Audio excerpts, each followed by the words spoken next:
Hey guys, this is Charlotte, and you're watching Going In Raw. Hey, friendo, Steve here. And Larson. And welcome back to Going In Raw, the only pro wrestling podcast you need to be listening to right here at youtube.com/Steven Larson. Available wherever podcasts can be found. And, of course, wherever, what was I going to say? Filmed live here at twitch.tv/Steven Larson. It's been a long day. It feels like it's been a very long day. It does, absolutely. Another Raw is in the books. Another Raw without Paul Heyman's in the books, man. Yeah, so this kind of felt like the first one that was fully under the auspices of Bruce Pritchard in my mind. I agree. Didn't it feel like a bit of a reset of sorts? It totally did. That's what I mean. It feels like there's a couple pretty major course changes, where you get very suddenly Bob Lashley, who just last week seemed to be in the main title picture. He's being detoured off to something else. Yeah. It looks like Nia and Charlotte and Asuka are headed to some sort of collision course for Extreme Rules. They're off doing something else while we have a new challenger step up to challenge Asuka. That's Sasha Banks. A fairly surprising one, yeah. Yes. Didn't really see that coming. By and large, it seems like, last week maybe Bruce Pritchard was still working with some of the vestiges of what Paul Heyman had in mind, potentially. I don't know. But this definitely felt like, in many respects, a reset, a fresh start. And that played out in a couple storylines. Is Bruce Pritchard the key, Larson? Is he to quality entertainment? We've liked SmackDown for a while now. Raw was good tonight. Maybe he's got his hands in NXT a little bit. I'll say this, SmackDown has been pretty fun. Raw was pretty fun tonight. It's been good, decent to good most weeks. Still has yet to take the leap into must-watch television, though. It ain't gonna till fans are there. There were so many moments tonight. I felt like, the fans go. What's funny? With NXT, the piped-in crowd noise didn't do it for you? I could just tonight? Was there piped-in crowd noise tonight? It certainly sounded like it. It did sort of seem like that, huh? It seemed the crowd was much more lively and louder than in previous weeks. Yeah. Especially the boos, the volume with which they were mixed on television led me to believe that those weren't genuine boos from people in the crowd. Yeah. Yeah, I mean, I heard a lot of sort of singular voices saying, boo.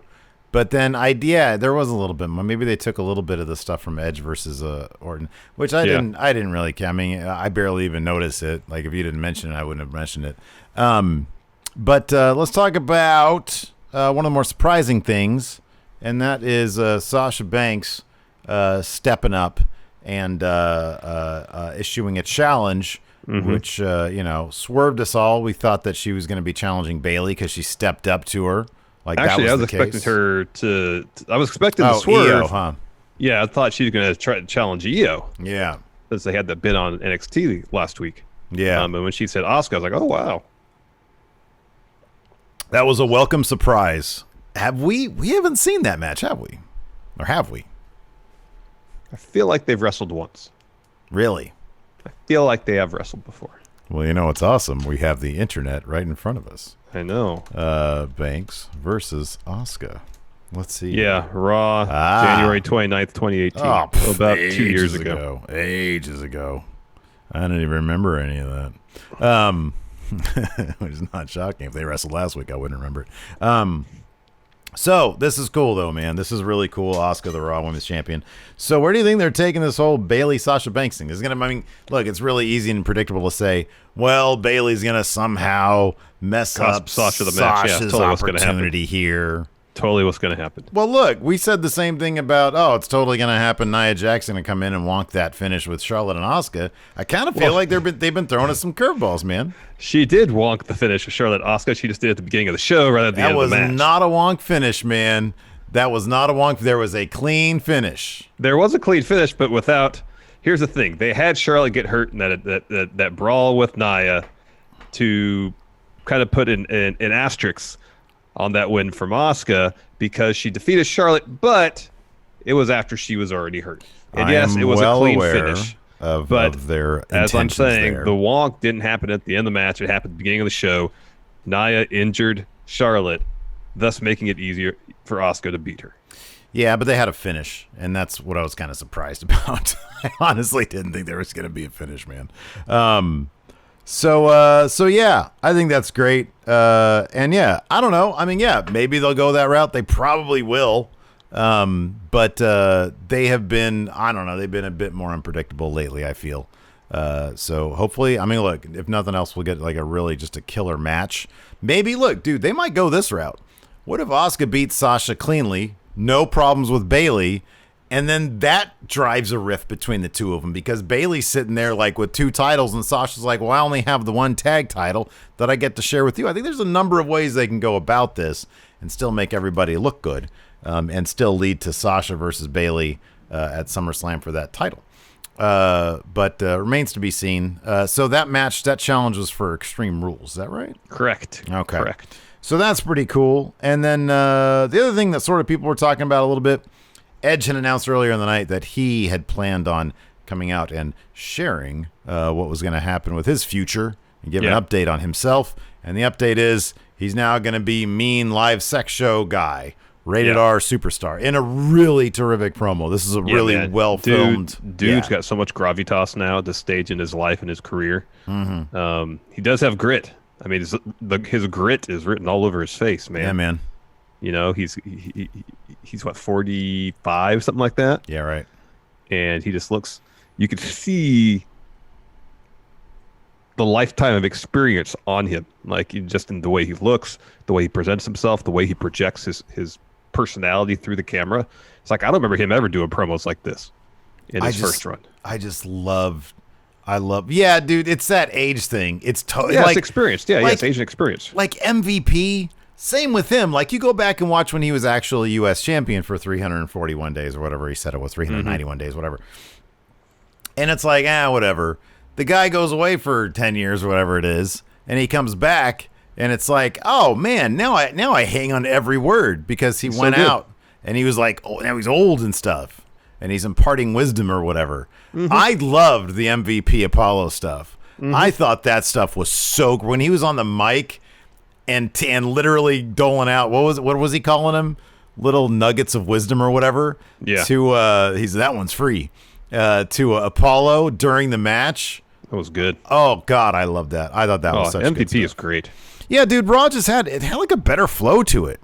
Yeah, like it had a better flow. We got to see some people. It kind of came at the expense, like all the title matches. I know this is pointed out, and I kind of noticed it while watching it, pointed out on Twitter from I think Sean Ross. Sean Ross Sapp said that. Yeah. That a lot of the title matches were pretty short, and that is true. Totally fine with that. I was totally okay with that because the matches were all really good. Look, dude, do a 12-minute match if you can fit a lot of cool stuff in a 12-minute match. I don't need it to be 30 minutes. Those were some good matches. I don't think it has to be 30 minutes either. That being said, there has been some, like AJ and Daniel Bryan with like 40 minutes, and that was outstanding. We don't do that all the time, I understand. But when that's necessary, great, do that. But tonight, I didn't feel that it was necessary. The show had such a great brisk pace to it. I could have done with Asuka Charlotte being a little bit longer. Yeah, but you knew how that was going to play out. The Street Profits Viking Raiders, I think, could have been longer. Yeah. That could have been longer, maybe. But whatever. You mean the Charlotte one, how it played out in terms of Asuka getting offense in, Charlotte no-selling, and dominating the whatever extra time is added to it? No, the finish of it with the shoulder stuff. Like, we knew that Asuka was going to win with, because of Charlotte's arm. Yeah. Unless, I mean, there was always the possibility they're like, well, it's Charlotte. She's going to grit out a victory. No. There was that possibility. Let's add 5 minutes to the match. Okay. And let's change the finish. Charlotte goes over. What? We're going to change the finish. Why? I thought we were just adding time. Well, the more I think about it, added time benefits Charlotte. Charlotte goes over. Doesn't make any sense. Yeah, I know, exactly. But yeah, no, I thought there was a lot of stuff going on. Let's give a shout out to some patrons here. Yes. A couple new patrons. What day is it? 22nd?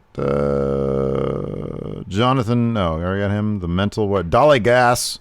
Dolly Gas is new. He's from the weekend. Owen White. Corbin Kelly. And just yesterday, Joey Frazier. Thank you all. Thank you. Thank you very much for your support. Now, of course, let's see here. They all could have seen Friendo Club TV today. Today we power ranked things Edge should do. We did neither of us predicted that he should become the rated R superstar. But you predicted that him and Orton should start their own podcast with Christian. Well, I think I said they should have the great est match of all time. Yeah. And then they find respect based on their performance in that match, and then they reform Rated RKO, but not as a tag team, as podcast with Christian. Yes. You're just giving away all of Friendo Club TV. That's just one of 10 ideas, though. That's the thing. That's the kind of called stuff. A tease. That's called a tease. It's the kind of stuff you guys are missing if you're not watching Friendo Club TV. At $5 a month, you can get 5 bonus episodes every single week, including Vintage 10 for the win. You can also get Friendo Club TV links by becoming a YouTube channel member. All you got to do is click join on YouTube, and then also you can throw us a Twitch sub, and we'll throw you the links. I forgot to throw the Twitch sub link today. I had a lot on my mind. That rarely happens, but it does happen from time to time. I'm only human. Yes, you are. And then also we have a new shirt. We're bringing 10 for the win back again. Like pandemic threw everybody off. That's coming back soon. So I put up the newer 10 for the win logo, like the relaunched logo thing on a shirt. Looks really nice. I love those. Our Friendo merch. It's at friendomerch.com. It goes through our Teespring account. Those are some really nice fitting soft shirts they got over there. We do the premium shirts. Oh, they're lovely. They're terrific. Anyways, let's hop right into this Raw recap. First up, Drew McIntyre. You done with your spirits there, buddy? Yeah, man. All right. I got some water. I'm ready for a nap. How about you? We got a long way to go, dude. I know we just started. Oh, dear. Yeah, Drew McIntyre, he shows up. He's looking like $1 million. He welcomes everybody to Raw. He says, but it's being called Championship Monday. He talks about the winner-take-all match last week, but he's got to look to the future. And then we're here to do the world. We're here to do the world. And come on. Collective groan emanates from the universe. It was great. It was great. They've got history. Dolph is now on Raw. Anyway, nobody's letting those PC recruits aren't allowed to groan. I wasn't saying the PC recruits. I meant everybody watching at home. So Dolph gets to the ring and he goes, "Hey, are you excited to see me?" And Drew's like, "Yeah, I'm ecstatic to see you, man." And Dolph says, "Hey, AJ got traded from Raw to SmackDown. Now I'm here along with my tag team partner, Bob Roode. And so deal is complete." And he says, "No one is happier to see you as champ, Drew, than me, Dolph. And so, but you kind of owe me one now." And Drew's like, "What? What do I owe you?" So Dolph goes on to basically claim credit. Long story short, Dolph claims credit for Drew's success. Says, when you got fired years and years ago, I did whatever. What did he pick him up or something? Something like that. Yeah. So, he mentions not only is Dolph now traded for AJ, but his partner Robert Roode is traded as well. But of course, he can't travel from Canada to Orlando. No. So he's not there. No. That was crickets right there. Yeah. He Dolph takes credit. Said it was because of me that you got your redemption stories. Because of him that Drew pretty much came back from nothing to be on Raw. It's because of him that he's champ now. And because of all that, Dolph wants a title shot against Drew at Extreme Rules because he feels like he is owed it. And then Drew says, "It hasn't been smooth sailing since the two of us split up, huh? So you've been losing a lot without Drew watching your back." He says, he says Dolph has become what they used to despise, an entitled jackass. Mm-hmm. He says, "You remember that nickname you gave me? The Scottish psychopath? Mm-hmm. So you better believe I'm going to do whatever I need to do to keep this belt right here. You got your match." He pretty much said he's going to destroy him.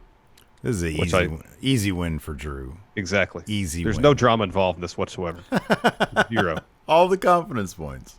Yeah. Are going to this match. 100%, man. Yeah, it'll be good. It'll be good. Will it, though? Because sometimes Dolph can put on good matches. Sometimes he kind of lays an egg. This match will be better than what else do we know is going on Extreme Rules? Sasha Asuka is going to be killer. That'll be really good. Sheamus Jeff Hardy's going to be probably pretty good. Yeah, their last match was good. Apollo Lashley would be pretty good. Yeah. So it's not going to be as good as 3 matches. No, so it's gonna be middle of the road. It might land at number. Oh, I don't know. Andrade and Angel Garza versus Street Profits. That's probably pretty good. That's gonna be really good. Yeah. So it'll be like 5th best. Here's the thing: Dolph can either be really good or not, and there's times where he on a large stage he's delivering. There's times where on a large stage he's laid an egg. So I think the days. There used to be a day when you'd say, "Oh, well, Dolph's in the match. I'm not excited about it, but at least we're gonna get a good match." Yeah, right. And I don't really think that's the case anymore. Yeah, sometimes I don't know what it is. Sometimes there's just like a weird lack of chemistry. Like you'll have a mediocre match at a pay-per-view the next night on Raw or SmackDown. Yeah. You'll have a really good match against the same opponent. Yeah, he's done that several times. Yes. After that, several times in his feud with Bob Roode, in fact. Yeah, right. We had a Nia Jax promo. She grabs a chair on the way to the ring, takes a seat. Is that a shot at the Performance Center recruits complaining about not being able to sit? Apparently they can sit now. So, Fightful Select. Sean Ross. Go subscribe. He said that and conditions improved. Imagine this. They brought catering in. They got like energy drink coolers, and they have chairs now. Like in between segments, they could pop a seat on the chair. Really, all things that should have been there from day one. Like, what the heck? It's really not difficult. You send a PA to go out and get some stuff. I mean, apparently under the ring, they seemingly have an endless supply of chairs under there. A lot of stuff under there, man. You know? Yeah. Give those chairs to people on the PC that are filling out your crowd. So Nia starts whining about Charlotte. She's interrupted by R-Truth. Says he's supposed to have a match against Akira Tozawa for the 24/7 title. And then he looks at Nia and starts accusing her of being Akira Tozawa. This was kind of funny. Nia's like, dude, get it. Her response is actually pretty funny because it seemed like out of character. She was like, would you shut up? I don't have the time want to deal with you calling me Akira Tozawa. And then he's like, well, if you're not Tozawa, who are you? And then Akira Tozawa shows up behind commentary, and Truth is like, there's another Akira Tozawa? That was pretty funny. So Truth runs after him. He's chased off by some ninjas. Nia won't leave the chair. Oh, she gets back in the mic. Is like, I'm not going to leave until. And then Charlotte interrupts, goes to the ring, says Nia squandered her last 2 title shots. Now that she didn't get her way, she's throwing a fit.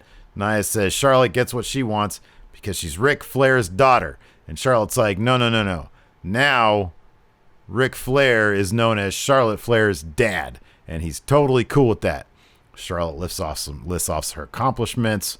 Nia encounters by saying that she's never blah, blah, blah. They brawl. It gets broken up. And Charlotte's selling her left arm. So that's going to set up some stuff. Yeah. Next, we got a Viking Profits recap. And then Street Profits promo. So they're talking about how tonight, with their title match, they'll finally break the tie. And there anything you can do, we can do better competition. War Raiders step in the frame. And Ford says, Viking Profits, we aren't the NWO. We aren't for life.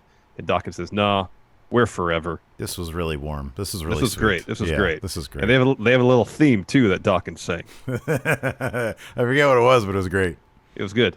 And then Dawkins says, but I'm going to warn you, even though we're friends, when the bell rings, it's on. Mm-hmm. Ray Rowe retorts, saying that just because we're friends, there's nothing going to stop us from reclaiming our titles. So the match kicked off. This was a really, really, really fun match. Mm-hmm. I really liked early on commentary. Byron Saxon was playing up the whole whatever you can do, we can do better thing. And then Tom Phillips under his breath says, well, maybe they shouldn't have scheduled an even number of events. And Byron says, shut up, Tom. I thought that was pretty funny because they're just poking fun and creative right there. Yeah. It's good stuff. So the Raiders have advantage early on until Dawkins hit Rowe with a forearm. He gets the tag to Montez. He sends Ray Rowe out of the ring with a Enziguri, I believe. Follows with a tope. However, Ray Rowe catches him. Mm-hmm. And then power bombs him into Dawkins. We go to commercial. We come back. And then what proceeds is a sequence where it is literally anything you can do, we can do better. Yeah. Street Profits hit the Viking Experience on Ray Rowe. That was cool, man. That's the Viking Raiders finish. Yeah, that was rad. Hanson goes in to break up the pins. They made a bunch of cartwheels. Everybody's just doing cartwheels, and all four of them do cartwheels at the same time. Mm-hmm. And then Viking Raiders get the advantage. Ray Rowe hits that awesome power bomb, power slam combo thing he's done for the longest time, and it's great. Hanson goes up top, tries for a splash. Dawkins gets out of the way, hits him with a spine buster.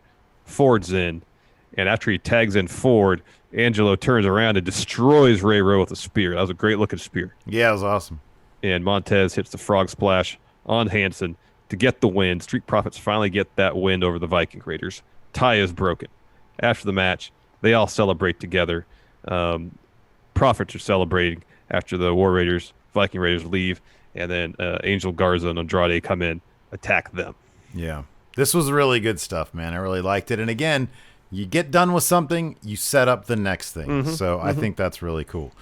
After that, we had Seth and his friends, Buddy, and Austin Theory backstage. Austin Theory looks like he doesn't know what to do with himself. He's got new pants, though. He's got new pants that look like their main roster pants. Murphy's like doing this. Yeah, no, his gear is great. He's doing this, but Austin Theory's like, what do I do with myself? Yeah. Anyways, Seth says, hey, stop talking. They leave. He's got a message for Ray. Soon all will be revealed. In fact, after a commercial break, he revealed. Yeah, it revealed then. Yeah. So Seth says, sometimes in life we are destined for roles beyond our choices. And he didn't choose to be the Monday Night Messiah, just like Ray didn't choose to be a sacrifice. Difference is Seth has accepted his role, whereas Ray has been defiant, and defiance breeds suffering. And he says the saddest part is that Dominic is involved now, and Seth wants Ray to know that whatever becomes of him or Dominic, from this moment forward, it's on Ray. Yeah. The greater good is coming, and there's nothing Ray can do to stop it.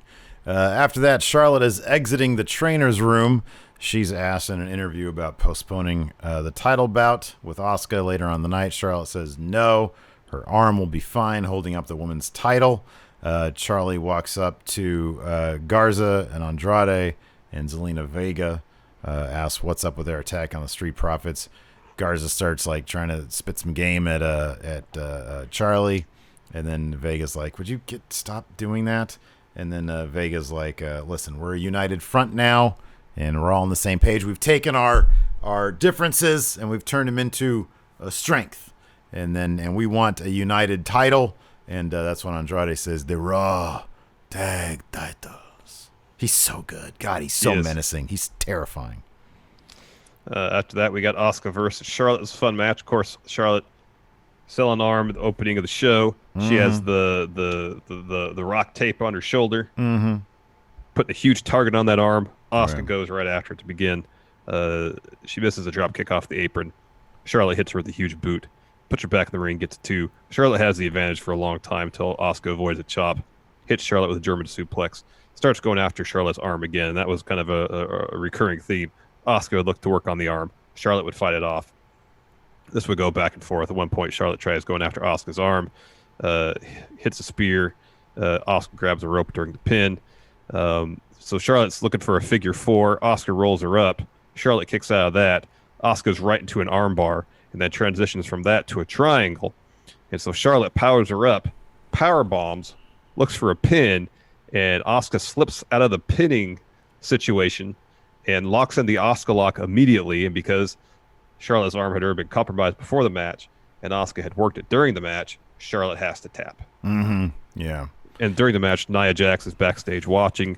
So she's interviewed. She's asked, hey, did that attack earlier have anything to do with the outcome of the match?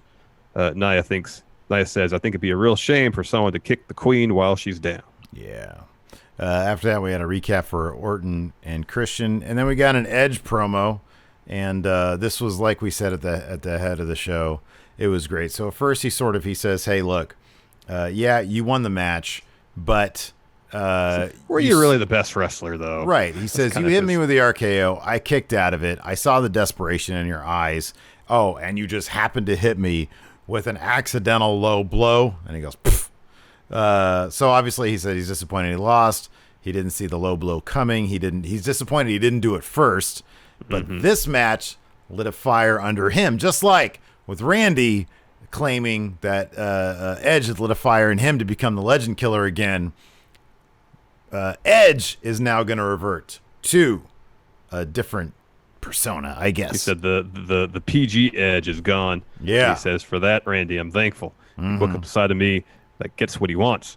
Doesn't care about winning a wrestling match. He's going to embarrass Randy, emasculate him. This was great. Go ahead and read this line. This is an amazing He line. says, right here. embarrass him, emasculate him, make him wish Cowboy Bob was shooting blanks the night he was conceived. Edge Edge says, I'm going to seep into every aspect of your life, then infect it, then tear it apart brick by brick. Randy, you woke up the evil.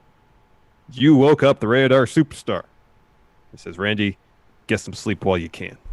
Do you think they're going to try to do something while Edge is like not Recuperating? technically cleared? I suppose they could do some stuff.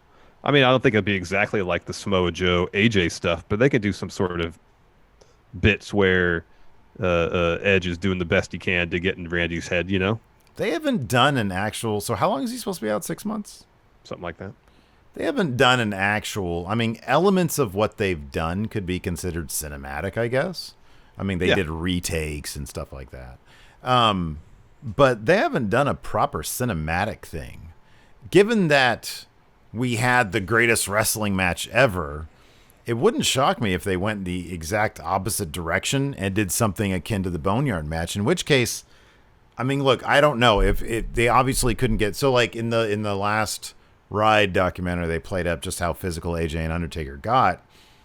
They could dance around Edge's arm if they can get creative with it. I would imagine for something that's cinematic. I don't know what the clearance would be like for a cinematic match. Well, I mean, I think for his particular injury, it's not bumps aren't the issue. He could probably bump.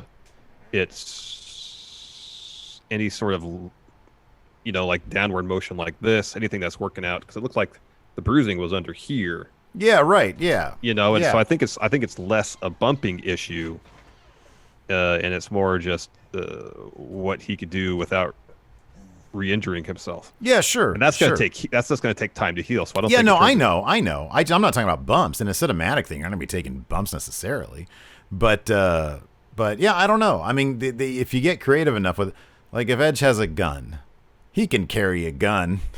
You know what I mean? Yeah, they're not gonna do that. I'm just saying they could get creative with it. It seems. I'll put it this way: he's not walking away right now. No, this is what you do. And maybe not. This probably hits a little too close to current events, because he did the thing about seeping into every aspect of your life and infecting Randy's life. Mm-hmm. And I was like, what if Edge shrinks himself? Okay, that's weird. Go ahead. And then, you know, actually, like, it's like, what's the movie The Fantastic Voyage, where they're in that little vessel and they go inside I liked a Inner person's Space. I liked Inner Space. Oh, Inner Space, that too. Something like that. Which one was Fantastic Voyage? Hold on, my. It was the one they're in the little ship and they go inside someone's body. I think that was the thing too. They did that twice? Yeah, man. Fantastic Voyage. That was in the 70s, though, right? That's an old movie. Yeah, I think it's in the 60s. Oh shit. Okay. Oh wow. So Inner Space just came in and like ripped him off. There was also Honey, I Shrunk the Kids, but they didn't go inside anybody, did they? Not that I recall, no. There's the little fan video that was made where Ant-Man shrunk down and leapt into Thanos' butthole and like exploded him from the inside. Mm-hmm. He could do that. Yeah, there's that. I thought that like he would slowly poison him. Like when he says seep, he would literally like, you know, he would give him I don't know, mercury doses or something, or you know, small doses. He sends him a letter and there's like white powder in it. And he's like, oh, joke's on you. It's just baking soda. Or is it? Or is it? So right after that Edge promo, Randy Orton has an interview and he asks Charlie, hey, do you know what a snake does when it feels threatened? It's going to strike wildly, sometimes blindly. That's what animals do, he says. He says Edge and Christian tried to have their comebacks at my expense. So like a snake, he struck wildly, blindly. He'll do what he has to do to survive. He wants Edge and Christian to recover, and there's a good chance, he says, they'll live happy, healthy, long lives, so long as they do it far, far away from Randall Orton. Mm-hmm. Randall Orton. After that, we had a Charlotte interview or so we thought. She gives Asuka credit for targeting her arm, and then she's attacked viciously by Nia Jax. She rams her into the ring post and then slams her arm into the road case. Yeah, it was the weird ring backstage they got there at the Performance Center. Yeah. And then after that, we had the 24/7 title thing, Akira Tozawa versus R-Truth. But before the bell even rings, Lashley hits the ring. He and MVP take out the ninjas. Tozawa leaves. Lashley then locks the full Nelson on R-Truth, which leaves him laying. Tozawa gets back in the ring, pins R-Truth, and is the new 24/7 champion. So we did have one single title change on Monday, Championship Monday. And actually, early in the show, we talked about all the title matches being short. The match that really needed to be longer was a women's tag title match. That felt really short. It did. It did. And the Iconics really didn't get much off. No, I was actually really surprised about that. There wasn't even any discord between Sasha and Bayley, or There was another situation where early on, like the Iconics. We'll get to the match. I guess it felt super short. It did. I mean, I guess this was the sort of thing where they're just sort of cleaning up their history, because they lost the Iconics famously at Mania, and they're just booking them as dominant champions. And I'm not into it. Don't get me wrong. I'm not into it. But, I mean, come on. Like, do you think they're going to start treating the Iconics like they're some sort of threat? They kind of were up until this match, though. I mean, they were sort of, they were giving them good promo time, I guess. I mean, was it Peyton Royce? Was it Peyton Royce who beat Sasha in a single match? It was Billy, wasn't it? Was it Billy? I think it was Billy. Was it Billy? I don't remember. I don't know. So, anyways. So, Sarah is waiting out in front of the trainer's room for an injury update on Charlotte. Natalya comes in, says, with Charlotte maybe hurt, Becky about to have a kid, Raw Women's Division needs her leadership more than ever. Kind of talks some trash about Asuka. And then she also says, I have an important announcement, but we're all out of time. This is the thing with Natalya. She's always out of time for interviews. Hey, what was the deal that time when her husband called? And I know. Why didn't they do anything with that? Well, that was under the Heyman thing. Man, I don't know, dude. I kind of like this Bruce Pritchard stuff. Because here's the thing. We'll pause for a second here. All the young talent that everybody said, they're going to get buried. Liv Morgan, right? Oh, where's Liv Morgan? But she got killed by Natalya tonight, of all people, right? But Natalya had Lana with her, right? Yeah. But then, she's going to be doing something with Ruby Riott coming up because they had, they teased that thing. So, she hasn't been, I mean, I don't know what your definition of buried is. Mine is you're just not on TV anymore. So they're obviously going to do something with that. What if Liv, maybe what if the situation where Liv and Ruby joined forces, but it's exclusively on Main Event? Are you asking, is that buried? Well, I mean, would that be a step up for Liv Morgan? No. Considering what she was doing under Paul Heyman. Well, I don't know. I guess it kind of depends. Paul Heyman evidently had, I could sit here and say, he had some plans for her. But come on, man. If you don't pull the trigger on something, which he never really did, he threw her into that. They had those vignettes. They threw her into that Lana Rusev thing. Went nowhere with that. And then, she had those weird vignettes where she was like, I don't know who I am. And then that was it. She had some, a couple wins, I think. Yeah, they haven't really done anything. No. With since she's come back. Yeah, Ricochet is actually the definition of buried, although he's got an Andrade match on Main Event. How is that not on Raw? How is that not on Raw, dude? And why is it that match is going to be 7 minutes? Because they need recap time. That's horrible. Yeah.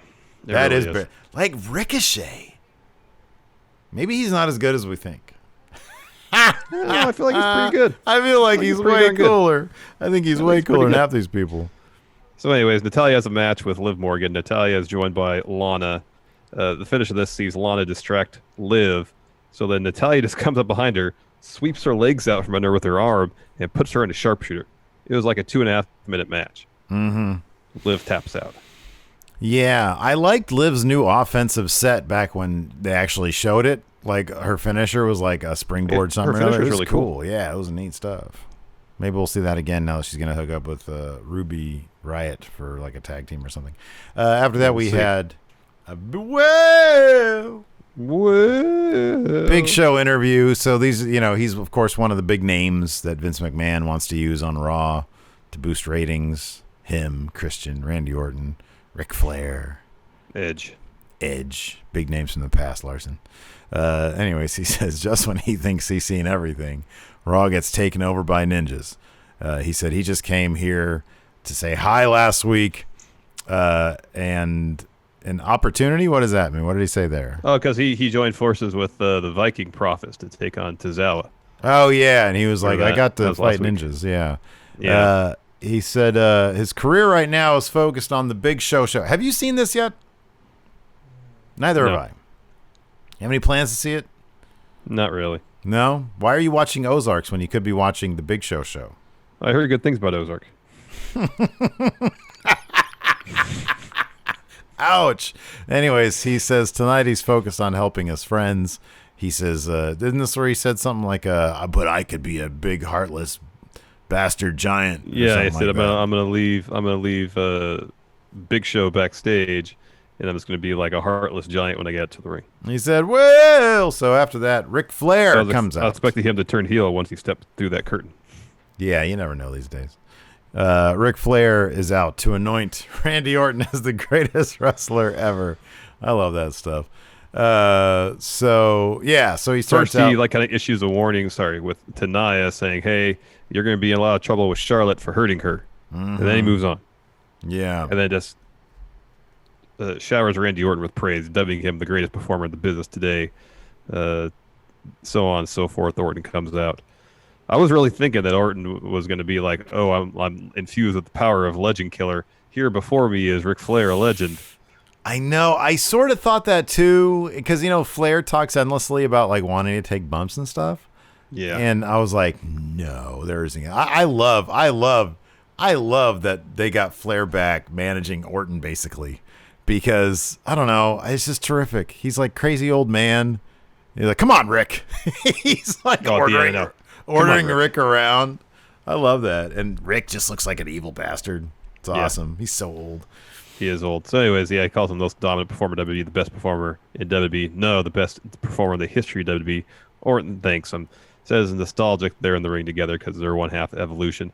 Sometimes nostalgia can be confused with legacy. Said everything that happened as far as beating Edge at Backlash, punting Christian and so forth was nostalgia. But the fire he feels to be Legend Killer, that's not nostalgia.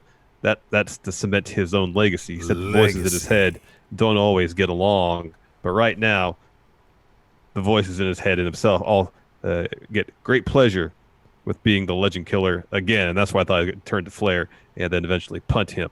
However, Big Show comes out. He tells Orton, that's enough. Quiet. He's not going to let Orton glorify everything he did to Edge and Christian, because Edge and Christian, they were my friends. They're my friends. And you, Randall Orton, are going to pay for what you did to them. And Orton feeds... he says that Orton will feed... He's like a parasite. He'll feed on anyone who he thinks will take him to the next level. And they do make him better because Orton lacks the self-discipline and motivation to make himself better. Show says, I'm a pissed-off giant. Breaks every bone in your body, Randy Orton. And Orton's like, whoa, hold on. You're not going to touch Ric Flair because you respect him. You're not going to touch me because we're friends. We've been on the road 20 years together. It says, you, Big Show, you're a future Hall of Famer. Some might even say you're a legend. He said, it'd be a real shame for him to suffer the same fate as his friends. And Big Show, he's ready to throw down. And Orton just drops, instantly rolls out of the ring. Yeah. Come on, Rick. And it says, we're not friends anymore because of that. Show knows what Orton is capable of doing when he's motivated. He puts his mind to it. And what happens next? Big Show, well, that's on you. Come on, Rick. Orton is he's just channeling the internet wrestling community. I am motivated. I do have ambitions now. Because everybody always says, well, a motivated Randy Orton is a good Randy Orton. And you know what? It's totally true. Like, he's great. This was a great promo. This was awesome. Good.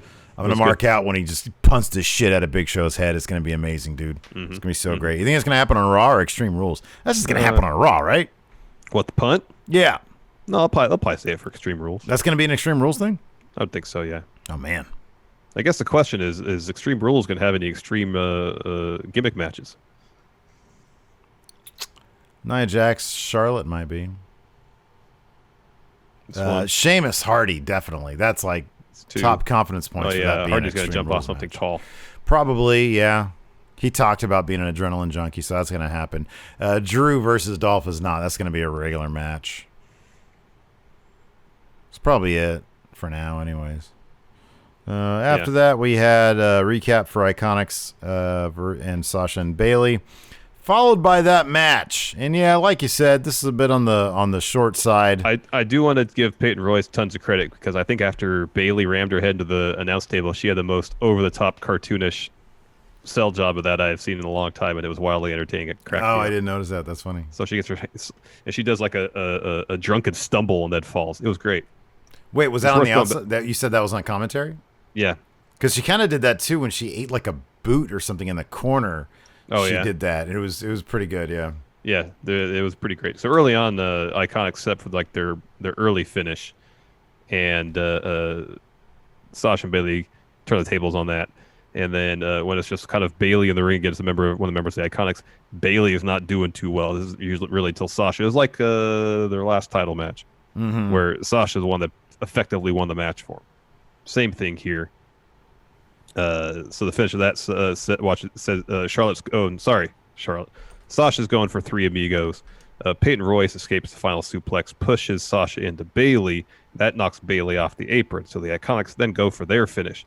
So Sasha escapes that, kicks Billy out of the ring, and then locks the bank statement on Peyton Royce.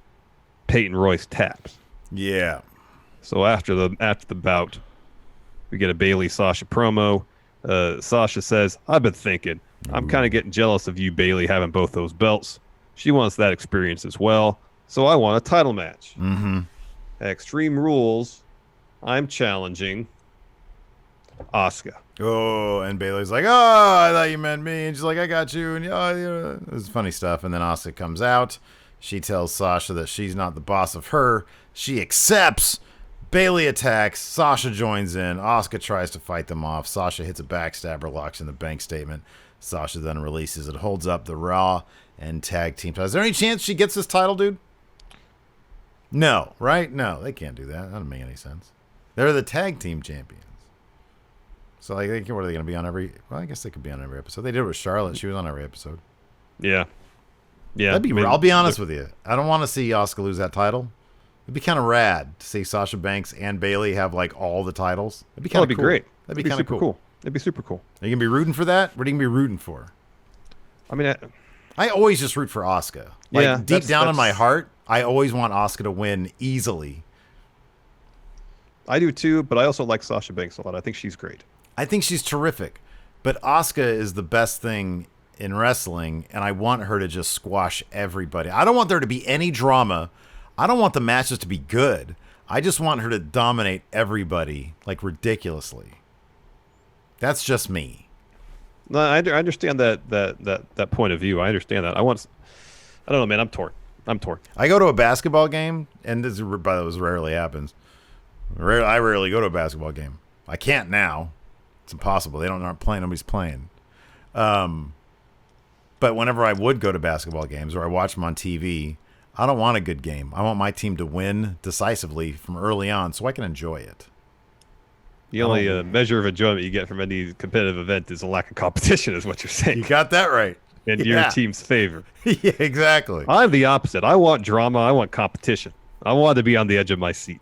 I want good stories being told within the process of this game playing. I don't want all that. If it's not my team... I get bored if it's a blowout. If it's not my team, yes. If it's my team, I just love reveling in... I love reveling in that, dude. Anyways. Come on. I don't know. When the Dream Team 92, I remember watching that and just being like, oh, these games are awesome. Look, it's 72-10. The game was effectively over before it even began. I know, it's great. These guys are I'm like, God, let's see if these guys can win by 45 tonight as opposed to 35. It's the only drama I want. Anyways, I'm torn. We'll see.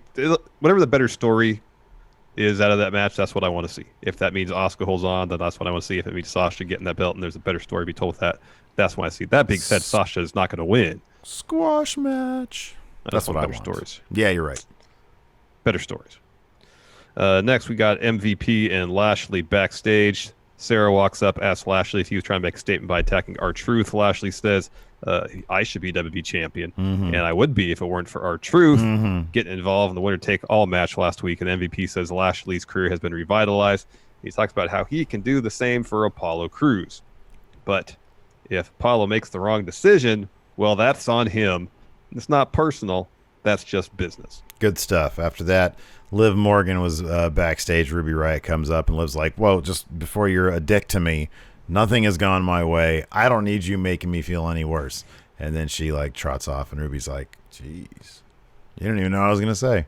After that, VIP lounge with Apollo Crews. Larson, this was terrific. This was really great. MVP introduces Apollo as his next client because he's got hubris. So Apollo comes out and he's like, it feels right to have the U.S. champion in the VIP lounge. He realized, he's like, Apollo, you need someone to help you navigate bad decisions. I realized that when I saw you blow out your knee after you beat me for the Money in the Bank spot, you blew out your knee. That was a bad decision doing that. Apollo then says he got to this point in his career without MVP, and MVP really should have said, you've been in the WWE for how long now? You are like a premier athlete. You got tons of personality, and you just won your first singles title. So it took you way longer than, like, he should have said something like that. I feel like MVP got that U.S. title pretty quick after joining WWE. Yeah, I know. He should have brought that up. I know. Anyways, MVP says Apollo has potential to be one of the greatest U.S. champions of all time. And, of course, he says not as great as MVP. But if he wants to stay U.S. champ for long, he can't do it without him in his corner. And Apollo wonders how MVP is going to get the belt off him. He said, is he going to have Bob Lashley do it? Are you going to have Shelton Benjamin do it? Are you going to do it? It says he's not going to let MVP or the U.S. title change who he is. And MVP says whether Apollo likes it or not, that U.S. title is coming home where it belongs. And that Apollo steps up to MVP and Shelton Benjamin's music hits. So he gets in the ring, he gets in Apollo's face, and MVP grabs the mic and says, hey, Shelton, give me a moment. I want to say something. And as Apollo turns towards MVP, he starts talking. Then Shelton attacks him from behind and then knocks him down to the floor. And MVP says, hey, don't put yourself in a 2-on-1 disadvantage. Yeah, that one's free. Next one will cost you. Yeah.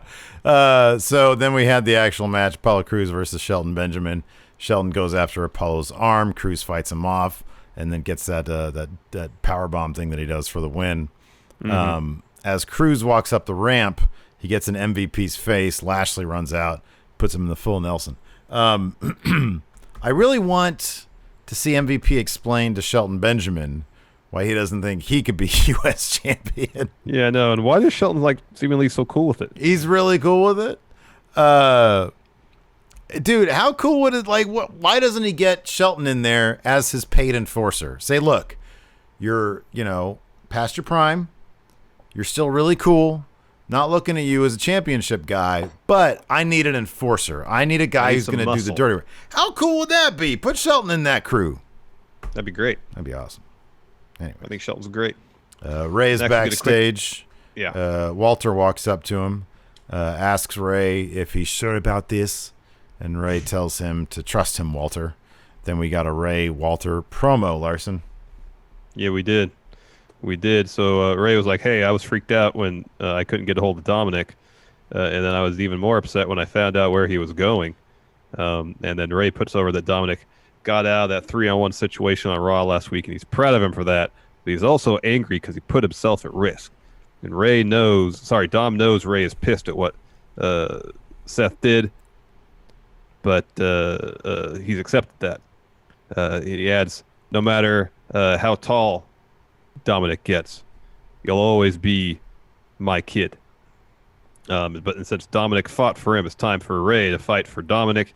He needs to get his revenge on Seth, but he needs to do it by himself. And Dominic gets to Mike and says, I understand, but I'm not going anywhere. Shouts into the camera, Seth, this is what a family looks like, and this is family wants to fight. Yeah. So Seth comes out to the ramp, Seth. says, well, you want to fight, huh? Well, I'm not exactly sure what to do. Should I go down the ring and slaughter a father in front of his son? Oof. Or I do go down there and sacrifice Dominic?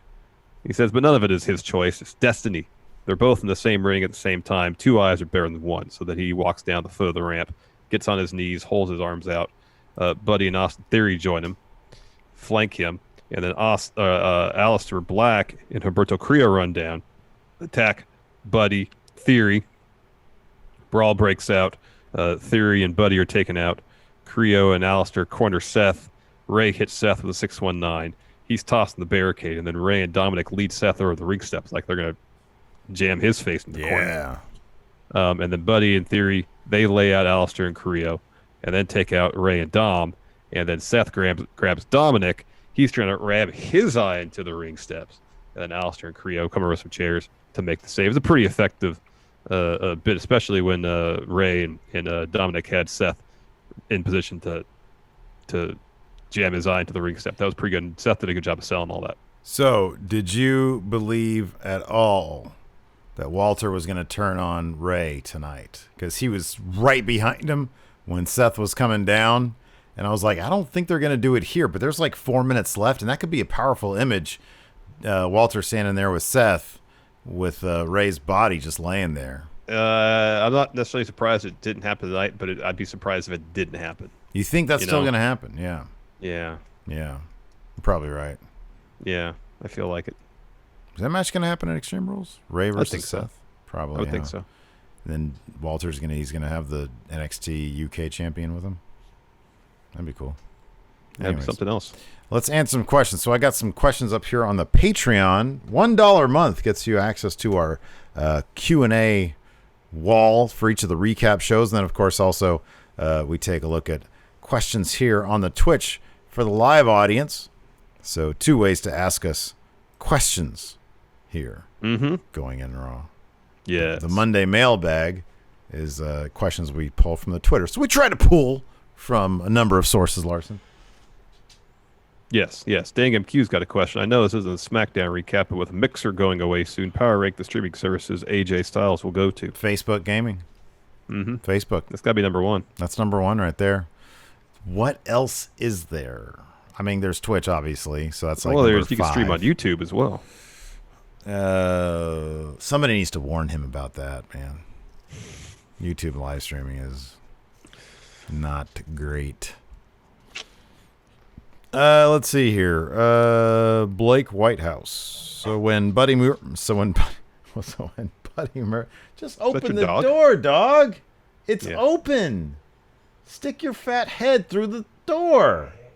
She tried to bark at me while she yawned. So when Buddy Murphy and Seth Rollins split, do you think Murphy will have a successful face turn like Batista or a flop of a face turn like Orton? Not what you want to happen, but what you think will happen. I think he will end up honestly, unless he really catches somebody's eye, he's going to end up floundering in the lower mid card. He'll be like a perpetual main event guy. That's optimistic. Unless he really catches somebody's eye, he's going to be with Ricochet on main event. Yeah, okay, yeah. And I don't want to see that, but that's my concern. I got to go let my dog out. All right. Lou NYC says, first thing on the Friendo Movie Club is the Big Show show. Well. Diehard Homer, Survivor Series has NXT involved again. Who would you like to see as SmackDown Women's Champ to face Io and Asuka in a 3-way bout? So if it's brand versus brand versus brand, you got Io, you got Asuka.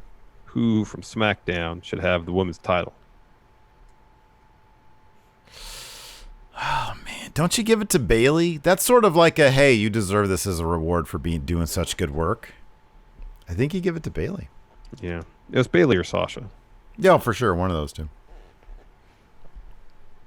Let's see here. Dog Authority figure. Given that we are seeing several advertised title defenses tonight, should Raw have branded this as a special night of final? Well, he said special Night of Champions edition of Raw, similar to Fyter Fest. He says, "Can you think of any other Monday. special gimmicks?" And you just named one. It was the wild card finals. Wild card finals. Were there wild card semifinals? Was that actually part of a tournament? They just announced wild card finals, right? That's correct. That was Alan J. Maybe this is Alan Jones. AJ. When do we get fans back at shows? What would be the best main event match? When we get fans back at shows, man. What would be the best main event? Make it a Drew versus Brock. Give us that again. That's good. Drew wins again. No, you know what, dude? God, how great is it going to be when Randy Orton goes through and kills all these legends and then aims his sights at Drew? That'll be such a legitimate main event, dude. That'll be so good. Because here's the thing about Orton. Fans will dig that so much because he's not taking a ton of time off or anything. He's there week in, week out, being like the A story and killing it. And people love that stuff. And when you combine that with Drew and everybody loves Drew, oh, that's going to be killer. Yeah, it's going to be good. White Brownie 92, besides Io Shirai, what would be a good reason for Sasha and Bayley to show up on NXT? They need more like real tag teams, women tag teams on NXT. To visit Paul because they like Paul. To get some tips from HBK, the Heartbreak Kid, Shawn Michaels. Nemo wants to know who is actually the best wrestler in WWE and who is the best promo. I would say it's Asuka and Asuka. Although Orton's promos lately have been so good. Edge's promos have been really good. Really good. Yeah, I can't argue against Asuka's best wrestler. She's so damn good. I'll just never forget, like, dude, was it last week? When did she do that match? Was it like a 6-man tag? No, what was it? She came in there, like, it just seemed like a clunky-ass match. Oh, got the hot tag? Yeah. And then she just, like, man, holy crap. She just took it to a whole other level. I know. She's fantastic. Oh, this is messed up. I shouldn't read this one, but it kind of made me laugh. Wolfpack for life. Has there ever been more of a bathroom break pair than Natalya and Lana? That's a rude thing to say, but it's kind of true right now. Fear and Loathing NYC. I know we've soured on GMs. What about GM Taker in a suit? Imagine Undertaker as general manager. That'd be so weird.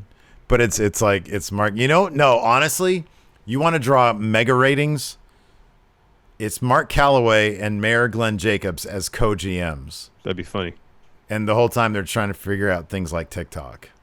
That'd be pretty funny. I'm trying to expand into digital media. Our show. What is this? That'd be great. Omega Advent. If you guys could be in the audience for any sitcom, sketch show, and stand-up special, and etc., what would you pick? So if you could be the audience for any sitcom, it'd be Seinfeld. For me. Oh yeah, yeah. What about a sketch show? I've always wanted to go see a Saturday Night Live, but it would be one with. I'm trying to think who the host would be. We get the host, but you also get musical guests. That's an added potential benefit, even though like the audio mix on SNL is never good. I'll take John Mulvaney as the host because he's really good when he hosts these days, and he usually drags along Bill Hader with him in some way, shape, or form. And then for the musical guests, I don't know. Their musical mix is always crap, but I'll say whatever, Radiohead. I'll just do Radiohead. It's good. Stand-up special. Oh, Dave Chappelle. Dave Chappelle. What was that one? Killing Them Softly? Is that what it was? Yeah, man. Oh, God. Best stand-up special ever, dude. Tops. Ever. Gareth Nicholas, given his health, let's just say a cinematic match featuring Edge and Doc Brown using the DeLorean to find Bob Orton to erase Randy Orton for WWE history. Oh, I like that. They have like a picture, and he's like being erased from it. Yeah. Beat it, McFly.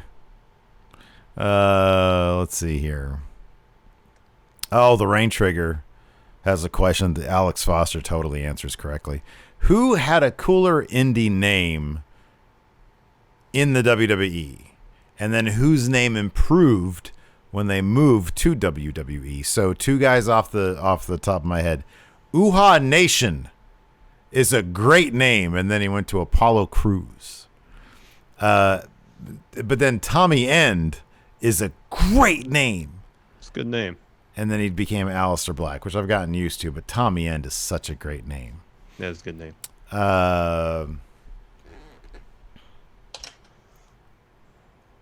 Big Damo also had a better name than Killian Dane. Yeah, no, that is better. Punishment Martinez had a better name. Yeah. Than a lot of the NXT names aren't very good. Yeah, right. Yeah, Tyler Black I think is better than Seth Rollins. Or maybe it's a wash. Like Bronson Reed, he was Jonah Rock. That's a great name. Jonah Rock is a great name. Shane Strickland is a great name. Yeah, it is.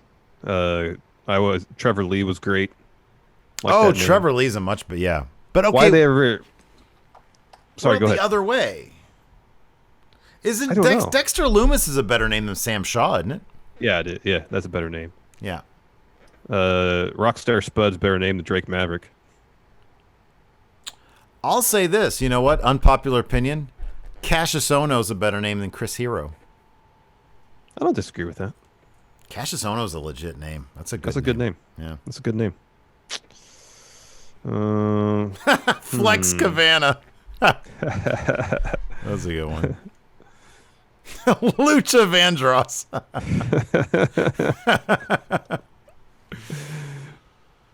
Let's see here. Sleazy Mo asks, who are the favorite wrestlers of your family members? So Lacey's favorite wrestler, she likes Sheamus and Dean Ambrose. I don't even know why. My wife likes Becky Lynch and Finn Balor. Oh, great choices. And then I think Alabama has taken a liking to Asuka because she knows that she's dad's every time Asuka comes on, and she's so colorful. I really mark out for Asuka. My kid's favorite, my youngest, her favorite is Cody. And my oldest favorite is Chris Jericho. That's great. That's awesome. I want to see if I show Alabama footage of Jake the Snake during that one during that one indie match. I'll see if she'll become a Jake the Snake fan. Oh my goodness.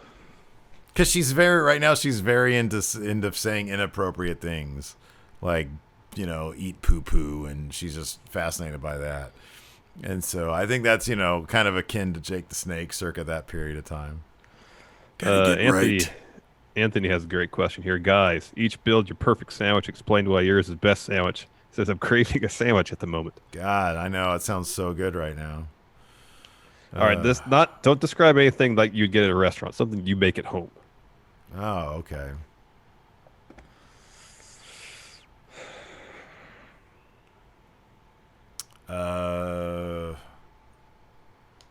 Geez, I don't know, man. I just, you know what? For me, look, this is a boring ass answer, but you had a couple of pieces of sourdough, you butter them up, you put down 5 different types of cheese, just so you know for a fact you're going to be constipated when you get out of this.